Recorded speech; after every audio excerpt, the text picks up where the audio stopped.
Hey everybody, this is Wanda Alger, and today is Tuesday, October 12, and I want to bring you some updates, some prophetic dreams that I've had in the last week to kind of follow up on my last video. And if you followed me on Elijah's Streams, the interview that I had with Steve last week, I was talking about blackouts, and I was suggesting some economic chaos coming. Well, the Lord's given some more information that just seems to confirm that over and over again. You know, one thing that I've been asking the Lord, if I am wrong, if we are wrong, Lord, please show me. You know, show me something. If you have changed your mind, if we are headed down, a path of thinking that is not right, then please show me. I will stop right now, and change course. If we need to be redirected somehow, give my husband dreams, whatever, that we can know. Otherwise, I'm going to trust that what you're saying is still the same. And so he continues to give these things and remind me even of dreams that I had and things that he told me years ago. I am finding, at least for me, that some of the dreams I had 5, 6, 7 years ago actually had to do with what we're experiencing now. And I didn't know it. But to me, that just builds my faith, because the Lord is known. He's known all along what we're in, and he's wanting to prepare us. And so these couple of dreams that I'm going to share, really, what I believe the Lord wants to do is to give us hope and encouragement as to how to walk through this, to not be shocked, to not be surprised, because he has known about it and he has planned ahead for it. He is not going to let America go down, bottom line. Even if things crash, he has got us anchored in him, and he's got plans, and they are good plans, okay? So basically it started October 8, which is a couple nights ago. I had a very short dream. I saw a woman on a bed, and I knew in the dream she was on house arrest. I saw the ankle monitor on, and I just knew she was under house arrest. And in the dream, immediately what came is I knew it was because of the religious Jezebel and Leviathan spirit. It was those principalities, and that was pretty much it. Well, obviously, we are, spiritually speaking, we're on house arrest. We're on lockdown. Because of the oppression and because of the demonic activity and the warfare that's happening. So yeah, that's a fairly easy interpretation. But for me, there was a clue that the Holy Spirit gave, because it was specifically the religious Jezebel and Leviathan spirit. And I knew that the Lord was referring to the video series that I put out this year on getting free from religious Jezebel and Leviathan spirits. Many of you have gotten that. It's a whole deliverance series. I share my testimony and take you through prayers of freedom and deliverance. And so I felt like the Lord was saying, there's a clue there, Wanda. I want you to go and check it out. So I went to the workbook and I began to read, and I was reminded about Leviathan. Now, Leviathan is a principality. It's spoken of in Psalm 104, in Job 41. Leviathan is referred to as the king of pride. In my own teaching series and how I experienced it personally, Leviathan is a spirit of control, utter, absolute control. And literally, he tries to squeeze the life out of you, take the breath out of you. I felt that even in my own deliverance. And what have we been experiencing the last year and a half? It's like the breath is being squeezed out of us. This is the work of Leviathan. Well, what I had forgotten was a scripture reference to Leviathan, and this is what the Lord wanted me to see.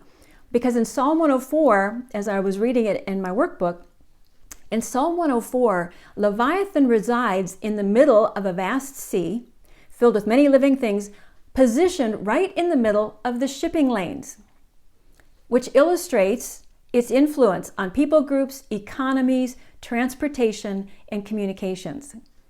Okay, in Psalm 104, verses 25 and 26, it says, there is a sea, vast and spacious. And this is global, especially in a dream, when you have a dream about an ocean or waters. It's having to do with covering the earth. It says, teeming with creatures beyond number, living things both large and small. There the ships go to and fro, and Leviathan, which you formed to frolic there. So I had forgotten this link between Leviathan and shipping lanes. Well, what have we been talking about in recent weeks and even months is these cargo ships, in the shipping lanes that are being totally blockaded, piling up all around the coastlines, full of supplies, but they can't get anywhere because there's no more workers to unload them, or truckers to take them places. And so this idea of shipping lanes, it was like a reminder, because this has to do with our economy. I mean, we're already seeing, it doesn't take a prophet. You can go to a store, and maybe some of you are already seeing some shelves are empty. It's only a matter of time. I mean, this backlog, I'm reading some news reports, this is going to take months to make right. We're starting to experience it, but it's only going to get worse. And this itself is just a reason to stock up because of this supply chain. And I believe, as many do, this is on purpose. I mean, these are nefarious, dark forces. I mean, obviously there's practical reasons because there are workers that are walking out the job because of the mandates.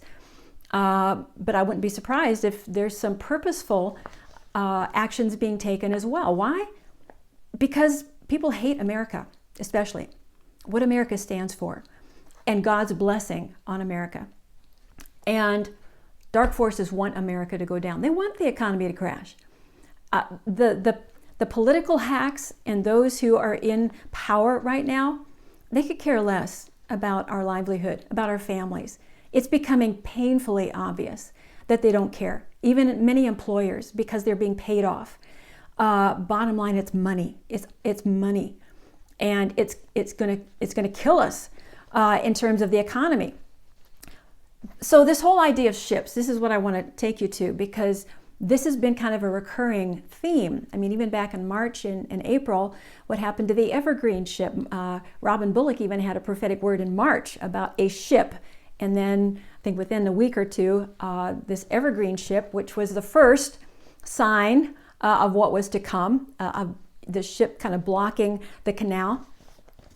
I have had other dreams about ships years ago, and I shared one of them on the Elijah Streams interview that I had that was a foretelling from the Lord. I forget, I think it was 2018 that I had the dream of America in the ship, the economy, literally being thrown upside down, turned upside down, and in the dream I felt like we were drowning. And these claws that had come in from nowhere, they were gold. I knew it had to do with money. And that something, even back then, and this was when the economy was good, something was going to take a hold of our nation and seek to totally destroy and demolish the economy. And I've had other dreams about ships too that I've never shared. And so basically on September 20, 3 weeks ago, I had another dream about a ship. And in this one, again, I was beside this ship. It was dark, tossed by the dark waters. I was hanging onto the side. It was a storm. And I see that the ship is about to crash into a tall docking station. And I don't know if it's going to totally crash or it's going to bounce off. I just know that I've got to hang on to a lifeline. And so I do. Well, the ship crashed into the side of the dock. Now, interestingly, I thought that I was actually tied to the dock, but I was tied to the ship.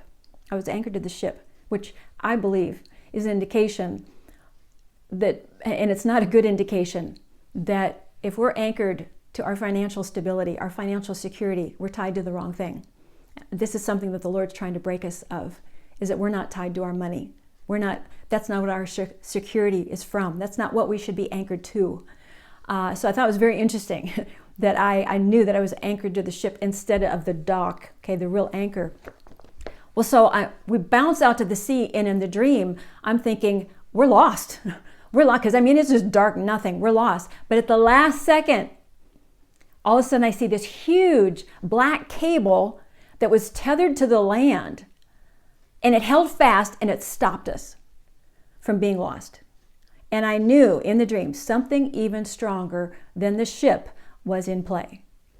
And this really, I believe, is the most important message of this dream, is that even in the seeming crash, when all is going to feel like it's lost, no, there's someone that has us anchored. We're tethered to the land. We're tethered to Him. That's where we should be docking right now, our faith. That's where we should be anchoring our faith, is in Him. And that He's just saying, listen, it may seem like at the last second, but I've got you, okay? Well, that wasn't the end of the dream. then I had, and this is almost kind of humorous, but this is how God thinks, because this is his perspective. Then I see two little guys, like they were on opposing sides, both drenched in water, coming and reporting to their commander.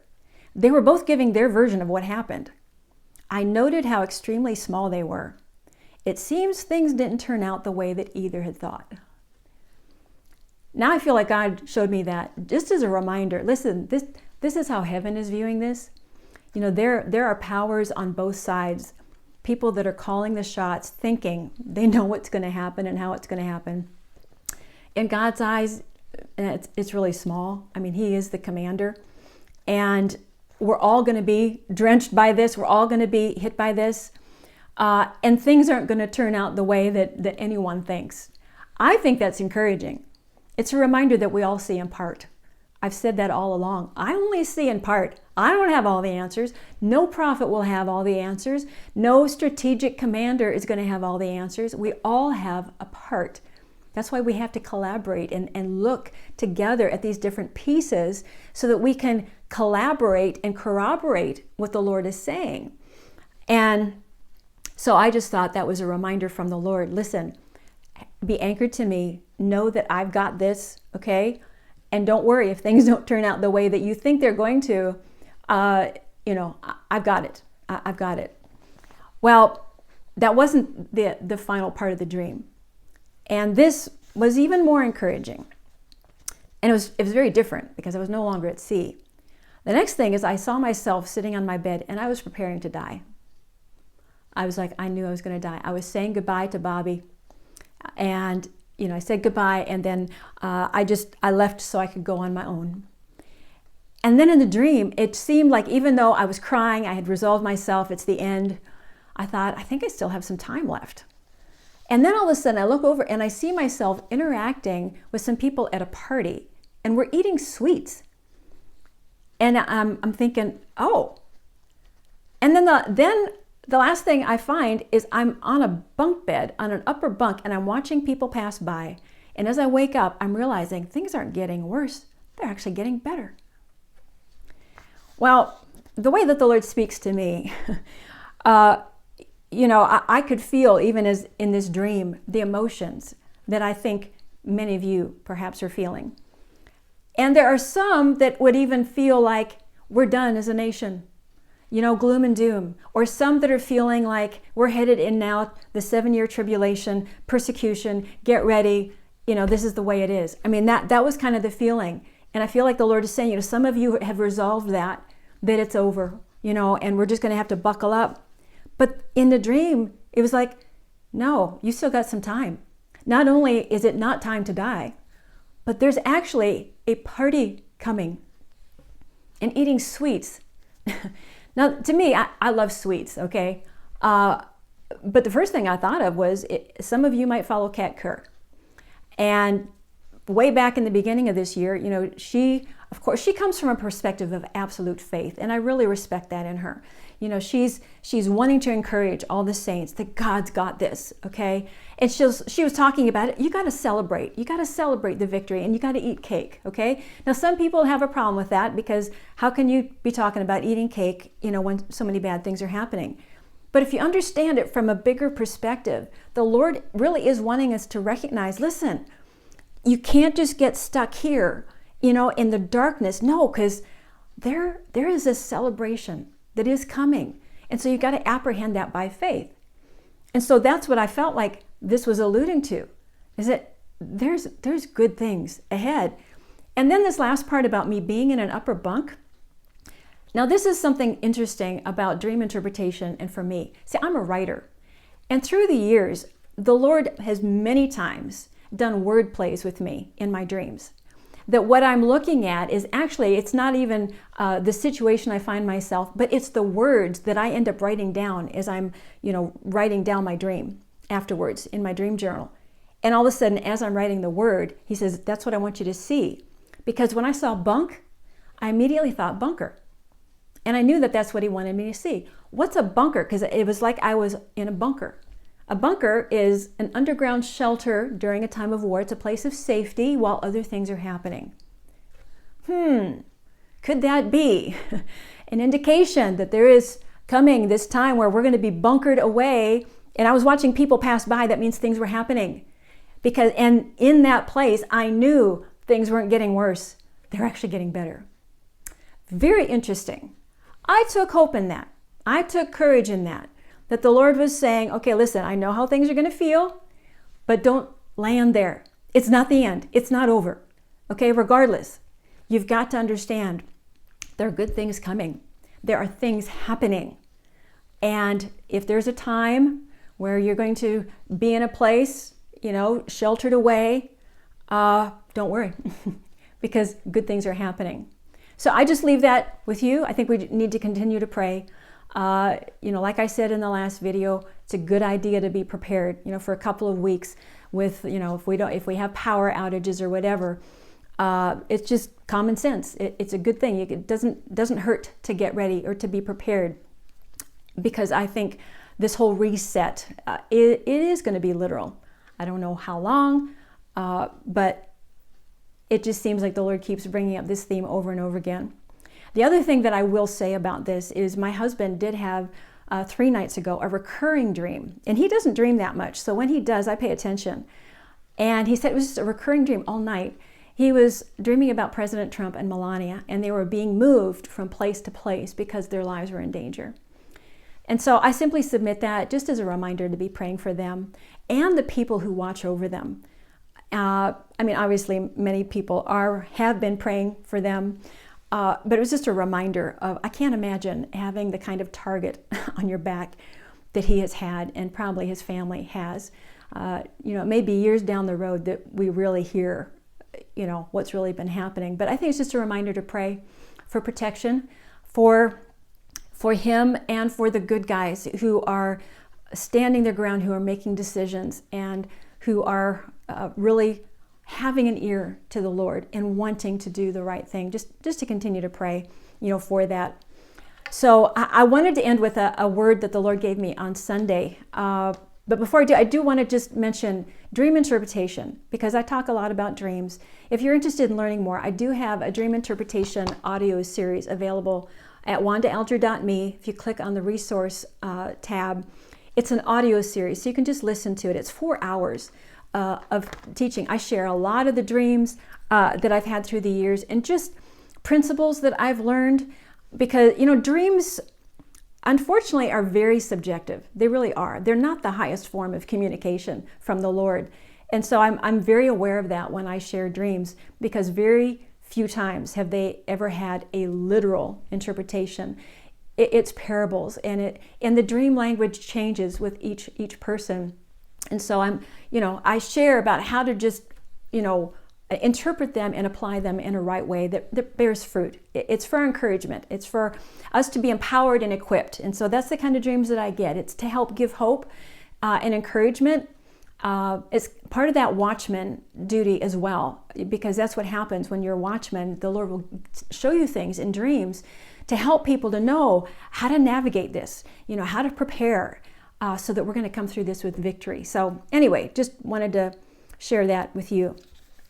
But this Sunday in worship, the Lord brought something to mind. We were singing the song, "Something Has to Break." I don't know if you're familiar with that, but it's a song that, talks about feeling like, everything is coming against us, but God, something's got to break. And it's a positive song because we're putting our faith in God. Well, the Lord gave me a word through this of what He's doing. And so I'm just going to read it to you the way that I have it. And this, actually, I'm posting my blog today. So if you want this in writing, go to wandaalger.me. I'll put the link below as well. And you can have it. I was recently listening to the song, "Something Has to Break." And I thought of all the struggles that people are facing. This past year has brought much discouragement for many, and even heartache for some. In the midst of pain and turmoil, we long for the hardships to stop and the warfare to cease. In all that has transpired, it's easy to question God's kindness. And yet, my faith says that God's goodness never stops, even when things hurt. So I looked to the Lord for a better perspective, and His response startled me. He said, "You are looking for circumstances to break, but I'm looking to break something in you." Though there is pain and loss, it's not the end. It's not the final word. It's not the ultimate outcome. We were created to live in and for a realm that is higher than our feelings or our frustrations. All that happens now is to bring out the manifestation of Christ within us, the hope of glory. Until we aim higher than our temporary happiness or ever-changing predictions for the future, we will miss the glory that He intends for us right now. His glory is not reserved for those who die and go to heaven. It is not restrained by time. It is a supernatural reality that is resident within every believer now, if we allow its process of refinement. It is in the breaking that He says, I am pulling glory out of you. This is His exhortation and the hope in our trials. In the middle of our pressing, there is an expression of heaven that is being squeezed out of us. Now, I have to say, what I just told you about Leviathan is trying to squeeze the life out of us. God is trying to squeeze heaven out of us, His glory. It is a tangible manifestation of God's goodness and overriding power that carries immense weight here and now. Our adversaries may think they're breaking us. They're actually being used to accomplish a greater work. Our God is breaking off the things of this world so that a greater realm of existence can come forth. He is pulling glory out of us, and it will far outshine the losses and setbacks. A surpassing greatness is about to manifest on the earth, and it's the breaking that is opening the door. I want you to hear that, saints. Don't let the enemy break you. God is doing a breaking, but He's breaking up all that stuff that we don't need. He wants us to be anchored, tethered to Him with faith, because He's got this. He is pulling out of us a glory, the glory of God, the glory of heaven, the manifestation of His goodness that is coming forth. So even in the pressing, there is joy ahead. There is a celebration. Heaven is already celebrating. And I hope that you can join in as well. So that's it for now. Keep the faith, guys.